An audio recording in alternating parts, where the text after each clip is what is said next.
Lesley, do you want? Yeah, I was just wondering what, Noelle, hi there. What makes you think that there's places that haven't got a history? Well, I don't think that there Well, are. why did you pose the question? I don't think there are places that haven't got a history. I agree with what's just been said, that if you go far enough back you can find it, but perhaps the slant is, if there's not an obvious history, how do you find that?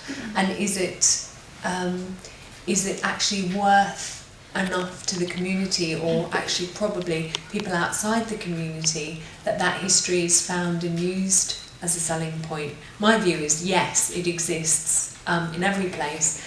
It is very important in the place shaping of somewhere, and that it should excite and interest outsiders.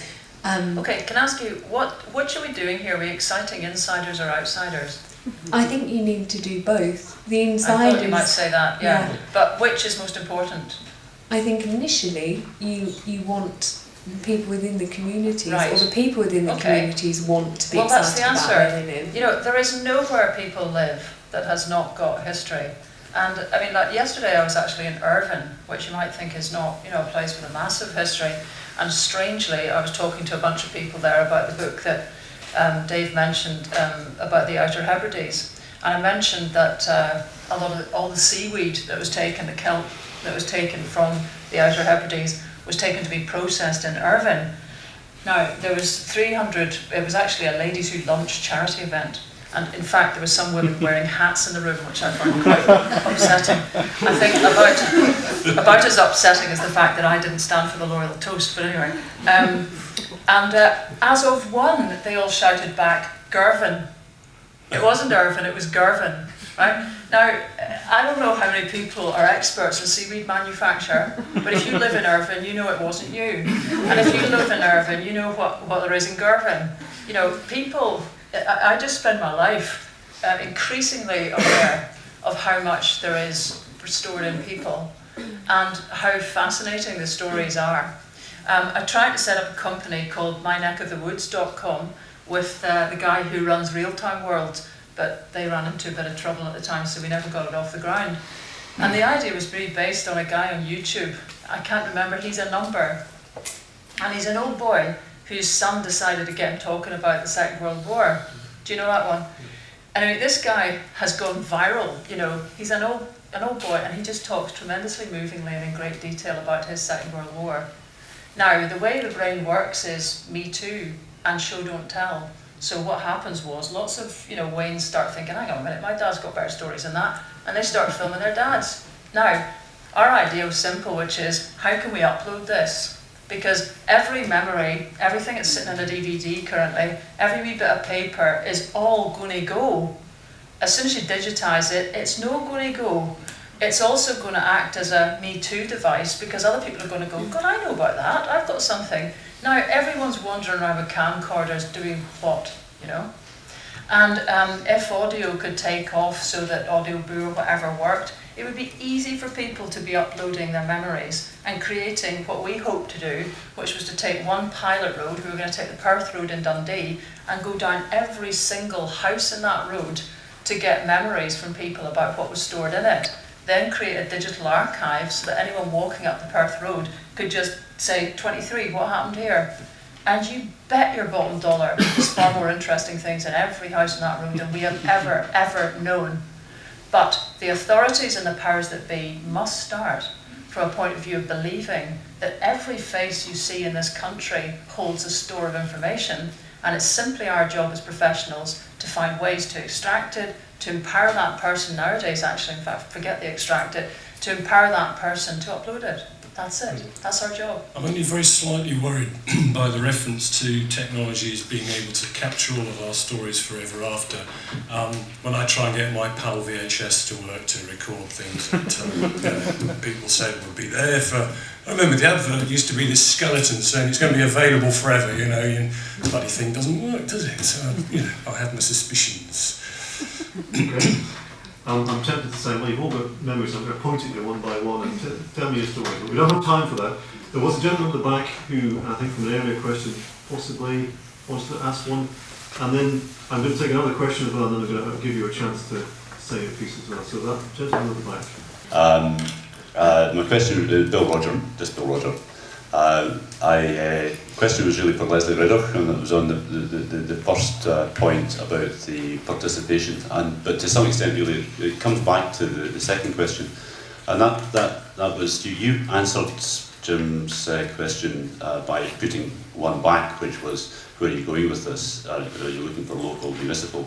And I guess my question to you is, having said what you've now said, whether that was you being playful, or whether you genuinely see that as being an obstacle still, which is the cart and which is the horse in this. And my suggestion would be, without waiting for your answer, I'm sorry, would be that in actual fact it's the participation which is the important thing, and that the structures that we put in place for governance are very useful in due course, but they come along and you can sow the fertile soil. And I think that for me is where the second point comes in, because it's about participation in establishing that history, and that's the important thing, that draws the community together. I happen to live in a very fairly affluent community, but there's no community because it's affluent. It doesn't need to draw together. And because it's affluent. Okay. And that's another, but that's a separate question. Thank you. So you've been brave and put words in Leslie's mouth. I'll give her a chance to respond. Right. Well, you know, there's all levels of ways communities come together. I mean, take my neck of the woods, which is Newborough and Fife. There is not a community. In the same way as you have to work at your marriage every day, you have to work at a community. It doesn't just sit there, you know, so it has to be made. It can also be, there's about 5 communities in Newborough. Cometh the reason, cometh the community. If you walk through Newborough, you might think it was a kind of older generation town, and it is in some respects. When we had to have the campaign to get broadband, do you remember that, when you had to have 160 signatures? We figured out pretty quickly that most of those folk didn't want broadband, but the kids did. So we went to the school, got all of them to take stuff home to their parents, and we got 160 signatures overnight. And when we've got a development trust, we've got a small wind farm project, that's a different bunch of people again. There's a guy who's got actually a degree from Sweden in wind farm management. I didn't even know he lived in Newborough. So, you know, whatever you bring to the community, it attracts a different set of people forward, and that's fantastic. So there are any number of communities within a community. But what I'm trying to say is this, you know, the longer I spend looking at the way Scotland operates, we operate with both hands tied behind our backs. And it's fine. What we end up doing is we do participate in all this sort of thing. There's a lot more scope for it. Eventually you'll hit a brick wall. You'll hit a brick wall called the council. And I'm not being playful. So that's followed down the line. Well, if you want to waste the rest of your life, you know, kind of work until you get further down the line, fine, that would be the Scottish way. Okay. I'm going to take another question because I'm conscious of my time, and I want to get a few. So I just happen to have shuffled one to find an environmental question. Isn't that just complete shame? So Jess Bailey from Improvement District Scotland, please have an idea for us. Thank you. Hi. Yes, Jess Bailey from Business Improvement District Scotland. Apart from having a bid in every town, which I think would tackle some of the issues of delivery and collaboration, my idea was about renewable energy to power town centre regeneration. And I guess, just an example, imagine the rooftops in Falkirk Town Centre with photovoltaic cells on. Not only would that generate energy for the town, it would reduce the operating costs of businesses within that town, and also it would give them an opportunity for a revenue stream which could then be used to reinvest in revitalising the town centre. And that's something that could happen across Scotland. Okay, thank you, Jess. Oh, yes, small applause from Ross. Well, I'm going to change the format for a second. You've all been listening very patiently. I want 2 or 3 observations on that idea, and I'll give Lesley and Ian a chance to have a think. So, quick interventions from people. Anybody want to make a quick comment on that? Gentleman at the back. Yeah, just, I come from the Ian Roberts from Western Bartonshire Council, and if you know the history of Western Bartonshire and Dumbarton in particular, the River Leven is the second fastest flowing river in Scotland. It used to have textile mills the full length of which were driven by the water, and now it does nothing other than flow. You know, I think it's a wasted resource, and absolutely agree. I think it's something that we need to be looking at. Brilliant, thank you. Any other? I thought I saw another hand somewhere. Did I imagine that? That's what somebody was waving with it. Okay, let's go first this time.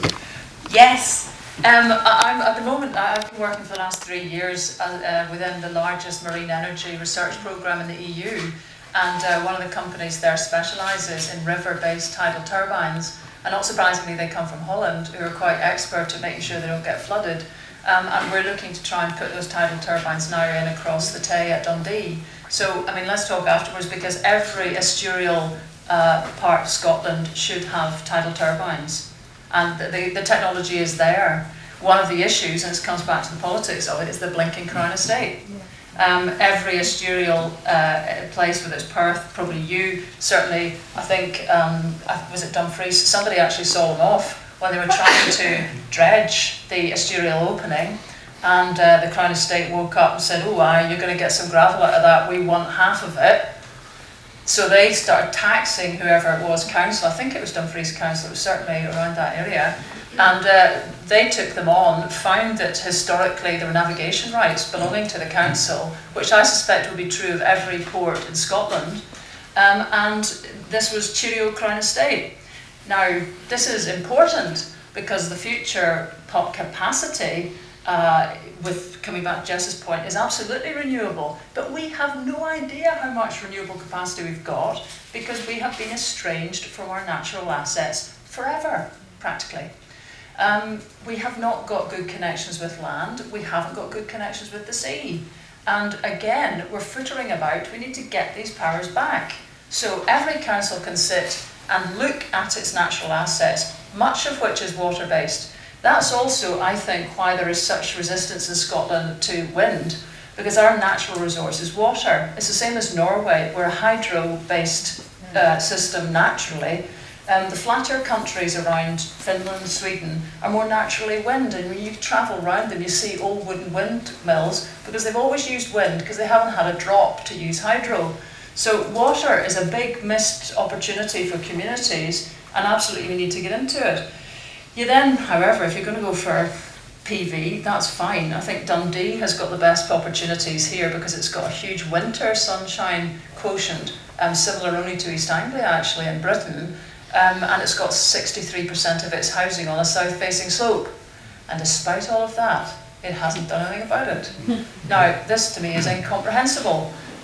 But PV for everywhere in Scotland, maybe, maybe not maybe, and you know yourself there's issues about retrofitting and whether it's new build. There's going to be no new build soon. So incinerators, now if you're going to start getting controversial, incinerators in Sweden supply district heating. Yeah. Okay, so that was a qualified yes. Well, It's a total yes, but I think it extends well beyond PV. But with more opportunities to come.